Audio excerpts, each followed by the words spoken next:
కోసం నువ్వు ఆయుధంగా మారి కొండలే ఢీ కొట్టరా అది ఎంత కష్టమైనా ఆశయాల పీఠం నువ్వు అందుకున్న నాడు నిండుగా మురిసేనురా మీ అమ్మ ఎక్కడున్నా చేయూతే ఇస్తుంటే ఓ స్నేహ బంధం చరితల్లే మారాలి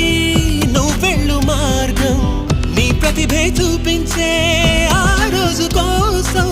ప్రతి అణువు కావాలి నీ వెనుక సైన్యం లేరా అడుగేరా ఆ శిఖరం చేరా నిరుపై సాగరా ఆ గెలుపే నీదిరా నీ రేపటి లక్ష్యం మరువకు సోదరా